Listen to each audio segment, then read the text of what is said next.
विद्यार्थी मित्रों, आज हम लोग पार्ट 4 भूकंप और ज्वालामुखी के पार्ट 3 के अंतर्गत ज्वालामुखी के बारे में अध्ययन करेंगे। पिछले भाग में ज्वालामुखी के विस्फोट के कारण के बारे में चर्चा हो चुकी है।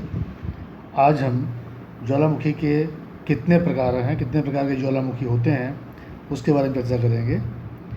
तो विद्यार्थी मित्रों, ज्वालामुखी की स्थिति और उसकी विस्फोट क्रिया के बीच में जो समय होता है, उसके आधार पर ज्वालामुखी को 3 भागों में बांटा गया है। 3 प्रकार के ज्वालामुखी होते हैं। एक है सक्रिय ज्वालामुखी, उसके बाद दूसरा है सुषुप्त ज्वालामुखी और तीसरा है मृत या निष्क्रिय ज्वालामुखी। तो सबसे पहले हम सक्रिय ज्वालामुखी के बारे में पढ़ेंगे।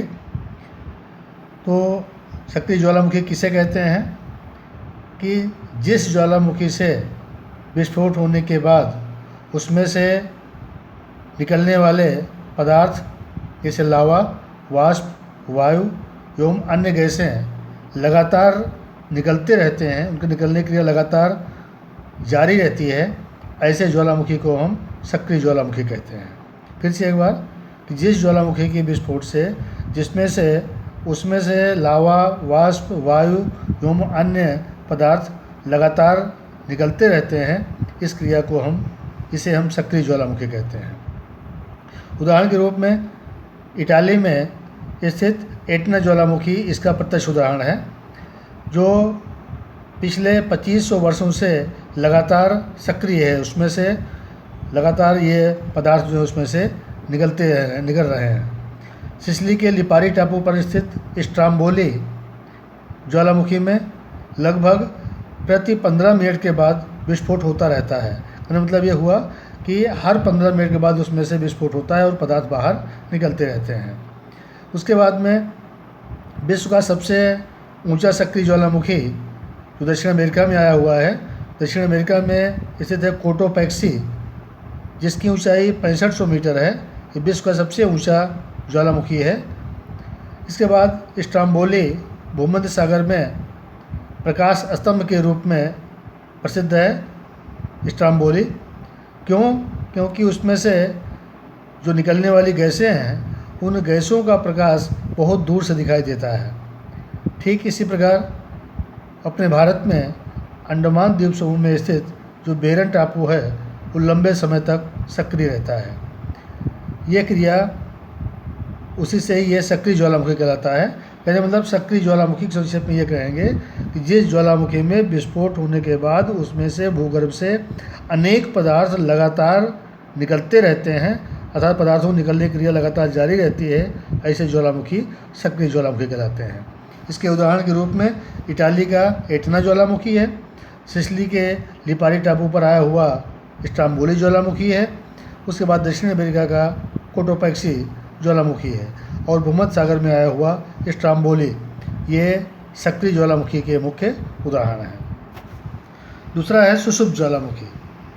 सुषुप्त ज्वालामुखी मतलब इसके नाम के बारे में, जैसे नाम से स्पष्ट है कि ऐसे ज्वालामुखी जिनमें एक बार विस्फोट होने के बाद वर्षों तक वो शांत रहते हैं और अचानक उसमें पुनः विस्फोट हो जाता है।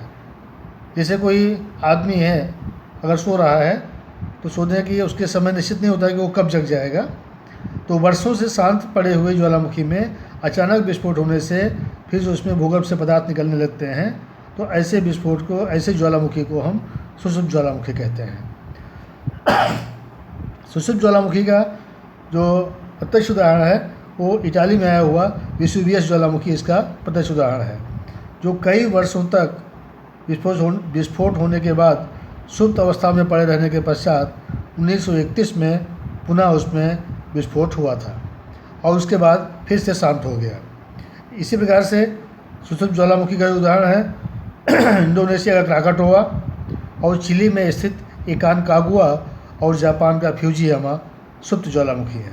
विद्यार्थी मित्रों, सुप्त या सुषुप्त ज्वालामुखी को एक बार फिर समझ लीजिए कि ऐसे ज्वालामुखी जिनमें एक बार विस्फोट होने के बाद वर्षों तक वो शांत पड़ जाते हैं और फिर अचानक उनमें विस्फोट हो उठता है, ऐसे ज्वालामुखी को हम सुषुप्त या सुप्त ज्वालामुखी कहते हैं। जैसे इटली का वेसुवियस इंडोनेशिया का क्राकाटोआ और चिली में स्थित एकानकागुआ और जापान का फ्यूजियामा ये सुप्त ज्वालामुखी के उदाहरण हैं। तीसरा प्रकार है मृत या निष्क्रिय ज्वालामुखी। विद्यार्थी मित्रों, जैसे कि इसके नाम से स्पष्ट है कि वह ज्वालामुखी जिनमें एक बार विस्फोट होने के बाद वो हमेशा के लिए शांत पड़ गए हैं और भविष्य में फिर उनमें कोई विस्फोट की कोई लक्षण या कोई संभावना दिखाई नहीं देती है, ऐसे ज्वालामुखी को हम मृत या निष्क्रिय ज्वालामुखी कहते हैं। अर्थात जिस ज्वालामुखी के विस्फोट के बाद उसके मुंह में पानी भर करके वो सरोवर बन गया हो और भविष्य में किसी प्रकार के विस्फोट की कोई संभावना नहीं है, ये ज्वालामुखी कौन से हैं? निष्क्रिय ज्वालामुखी। निष्क्रिय ज्वालामुखी के जो उदाहरण हैं वो अफ्रीका में स्थित किलिमांजारो, म्यांमार का माउंट पोपा, ईरान का को सुल्तान और बंगाल की खाड़ी में स्थित नारकोंडम, ये सब निष्क्रिय या मृत ज्वालामुखी के उदाहरण हैं। विद्यार्थियों, तो इसके बाद हम चर्चा करेंगे कि ज्वालामुखी के प्रभाव के बारे में। जैसे आपने भूकंप के बारे में पढ़ा था, भूकंप के दो प्रभाव होते हैं, विनाशात्मक और सृजनात्मक। ठीक उसी प्रकार ज्वालामुखी के भी दो प्रभाव हैं, विनाशात्मक प्रभाव और सृजनात्मक प्रभाव। तो ज्वालामुखी के विनाशात्मक प्रभाव के अंतर्गत कि जब ज्वालामुखी का विस्फोट होता है तो महासागरों के तल भाग में अगर ये विस्फोट हो रहा है तो उसमें सुनामी नामक बहुत ऊंची लहरें, समुद्री लहरें उत्पन्न होती हैं। ये लहरें किनारे के क्षेत्रों में भयंकर मात्रा में तबाही पैदा करती हैं। जैसे 1893 में क्राकाटोआ ज्वालामुखी के कारण उत्पन्न हुई सुनामी लहरों से जावा और सुमात्रा के किनारे के प्रदेशों में भयंकर नुकसान हुआ था और वहाँ किनारे के कुछ भाग जो है समुद्र के पानी में डूब गए थे। इसके बाद ज्वालामुखी के निकलने वाली जो उसमें से गर्म वायु है, राख है, गर्म लावा है, ये निकलकर आसपास के क्षेत्रों में भयंकर मात्रा में तबाही मचाते हैं। इटली के सक्रिय विसुवियस के विस्फोट के कारण उसमें से निकली हुई राख और श्वास को रोक देने वाली, गला घोंटने वाली, दम घोंट देने वाली गैसों के कारण अब तक बहुत से लोगों की मृत्यु हो चुकी है। ज्वालामुखी से निकलने वाली जो हाइड्रोजन, कार्बन डाइऑक्साइड और सल्फर डाइऑक्साइड जैसी विषैली गैसें हैं वो वातावरण को भारी मात्रा में प्रदूषित करती हैं। समुद्र तल में जो ज्वालामुखी का विस्फोट होता है तो उस क्षेत्र में आए हुए जितने समुद्री जीव होते हैं वो सब नष्ट हो जाते हैं, मृत हो जाते हैं, मर जाते हैं। इससे सागरीय पारिस्थितिकी में असंतुलन पैदा होता है। ज्वालामुखी के तीव्र विस्फोट से भूकंप भी आता है। जैसे 1980 में अमेरिका में जब माउंट सेंट हेलेंस ज्वालामुखी का विस्फोट हुआ था तो उस दिन हर घंटे लगभग 40 के आसपास भूकंप आए थे। तो ज्वालामुखी विस्फोट की प्राकृतिक आपत्ति तो मानव सृष्टि और वनस्पति सृष्टि दोनों को नुकसान पहुंचाती है। इसके बाद ज्वालामुखी से वातावरण में जो राख फैलती है वो राख हवाई परिवहन के लिए, हवाई यातायात के लिए अवरोध पैदा करती है। इसके बाद ज्वालामुखी के सृजनात्मक प्रभाव के बारे में पढ़ेंगे।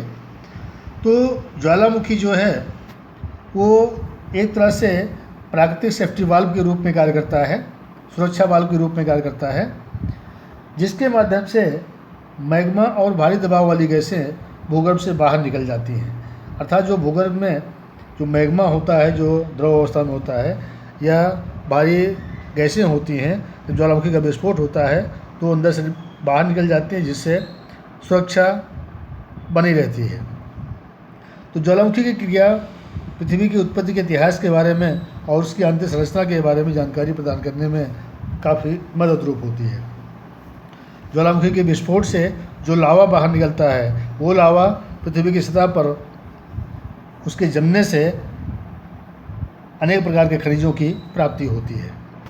लावा रस के कारण जो चट्टानों का निर्माण होता है, जैसे बेसाल्ट और ग्रेनाइट जैसी चट्टानें जो बनती हैं, जिनका उपयोग भवन निर्माण कार्य में बड़े पैमाने पर होता है।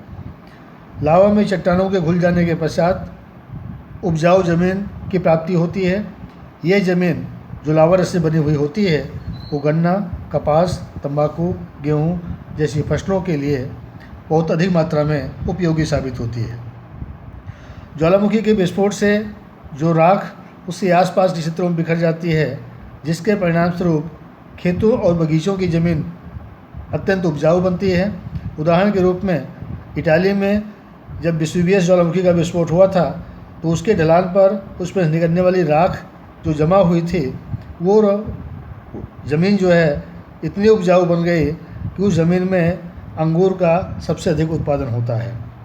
इसके अलावा जापान, हवाई टापुओं, आइसलैंड में ज्वालामुखी का उपयोग जो है जियोथर्मल भूतापीय ऊर्जा प्राप्त करने के लिए होता है। कुछ सुप्त ज्वालामुखी के नज़दीक के क्षेत्रों में नैसर्गिक वातावरण का निर्माण होता है।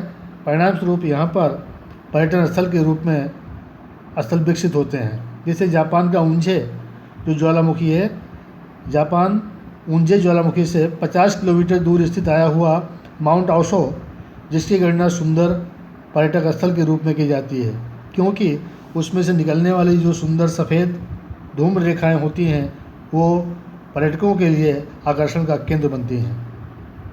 ज्वालामुखी के मुख अर्थात क्रेटर में कॉल्डेरा में निर्मित सरोवर कई बार नदियों के शीर्ष जल बन जाते हैं। जैसे इजिप्ट का विक्टोरिया सरोवर इसका उदाहरण है। उसमें से निकलने वाली नील नदी इजिप्ट की जीवन डोरी के समान बनती है। ज्वालामुखी के मुख में बरसात का पानी जब भर जाता है तो सुंदर ज्वालामुखी सरोवरों का निर्माण होता है, जिसके उदाहरण हैं महाराष्ट्र का लोनार और गुजरात में पावागढ़ में दुधिया सरोवर इसका ज्वलंत उदाहरण है। ज्वालामुखी के विस्फोट के कारण गर्म पानी के झरने, गर्म पानी के कुंड और गर्म पानी के फव्वारे अस्तित्व में आते हैं। इस गर्म पानी में गंधक की मात्रा अधिक होने के कारण इसमें यदि स्नान किया जाए जिससे त्वचा संबंधी बीमारियां बहुत जल्द ठीक हो जाती हैं। तो गुजरात के ऊना में और तुलसी साहब में स्थित गर्म पानी के इस तरह के झरने आए हुए हैं। यहाँ त्वचा रोग, चर्म रोग से मरीज बड़ी संख्या में आते हैं। विद्यार्थी मित्रों, इसके बाद हम ज्वालामुखी प्रदेशों के वितरण के बारे में अध्ययन करेंगे कि ज्वालामुखी के प्रदेशों का क्षेत्र क्या है। तो ज्वालामुखी प्रदेश पृथ्वी की सतह के कमज़ोर भूपृष्ठ वाले विस्तारों में आए हुए हैं। नए मोड़दार पर्वतीय विस्तारों में भी ज्वालामुखी स्थित हैं। अगर मुख्य रूप से देखा जाए तो विश्व में ज्वालामुखी के मुख्य 3 क्षेत्र हैं। पहला पैसिफिक किनारे के क्षेत्र, दूसरा मध्य भूमखंडीय क्षेत्र और तीसरा अटलांटिक महासागर का क्षेत्र। तो पहले के बारे में देखते हैं कि जो पैसिफिक किनारे का क्षेत्र है यहाँ पर ज्वालामुखी अधिक है, सबसे अधिक ज्वालामुखी इसी में है। कुछ विद्वान इस क्षेत्र को पैसिफिक रिंग ऑफ फायर के रूप में जानते हैं क्योंकि यहाँ पर ज्वालामुखी का विस्फोट होता रहता है। तो पैसिफिक के पूर्व किनारे उत्तरी अमेरिका के रॉकी पर्वत और दक्षिण अमेरिका के एंडीज पर्वत श्रेणी तथा दूसरे किनारे New Guinea, सोलोमोन, New Zealand, Indonesia, Philippines, Japan तथा एल्यूसियन टापुओं का समावेश होता है। अंटार्कटिका में माउंट इरेबस, जिसको हम रॉस द्वीप के नाम से जानते हैं, नामक ज्वालामुखी आया हुआ है। विश्व में सबसे ऊंचा ज्वालामुखी पर्वत, जिसके बारे में भी बताया गया था कि कोटोपैक्सी है, तो दक्षिण अमेरिका के इक्वेडोर का कोटोपैक्सी है, जिसकी ऊंचाई 6500 मीटर से अधिक है। इसी पैसिफिक क्षेत्र में आया हुआ है। इसके अलावा मेयोन फिलीपाइंस, फ्यूजियामा जापान का, पोपोकेटीपेटल मेक्सिको आदि इस विस्तार के अन्य प्रसिद्ध ज्वालामुखी हैं। दूसरा है मध्य भूमखंडीय क्षेत्र, मध्य महाद्वीपीय क्षेत्र। इस विस्तार में यूरोप के दक्षिण में आल्प्स पर्वत श्रेणी और एशिया के मध्य पूर्व और पश्चिम दिशा में हिमालय पर्वत श्रेणी ज्वालामुखी के क्षेत्र हैं। यह विस्तार आइसलैंड से लेकर स्कॉटलैंड होकर अफ्रीका के कैमरून तक फैला हुआ है। इस विस्तार की एक शाखा पश्चिमी द्वीप समूह वेस्ट इंडीज़ की ओर और दूसरी शाखा स्पेन, इटली, भूमध्य सागर को केसस, ईरान, अफगानिस्तान होकर हिमालय के उत्तर होकर म्यांमार की ओर मुड़ जाती है। इसमें सबसे विचित्र बात यह है कि हिमालय में भी एक सक्रिय ज्वालामुखी नहीं है। बंगाल की खाड़ी में स्थित बेरन टापू और नारकोंडम टापू यहीं की ज्वालामुखी टापू हैं। इसके अलावा कोह सुल्तान जो ईरान में आया हुआ है, अरावर्त जो टर्की में आया हुआ है, किलिमांजरो जो अफ्रीका में आया हुआ है और म्यांमार का माउंट पोपा, ये प्रसिद्ध ज्वालामुखी इसी मध्य भूमध्यद्वीपीय क्षेत्र में आए हुए हैं। तीसरा है अटलांटिक महासागर के क्षेत्र। ये ज्वालामुखी उत्तर अटलांटिक में आइसलैंड के एजोर्स होकर दक्षिण अटलांटिक में स्थित टापू त्रिस्तान द कून्हा में पहुंचती हैं। एजोर्स और सेंट हेलेना यहाँ के मुख्य ज्वालामुखी हैं। दक्षिणी एंटलिस टापू ज्वालामुखी का मुख्य क्षेत्र है।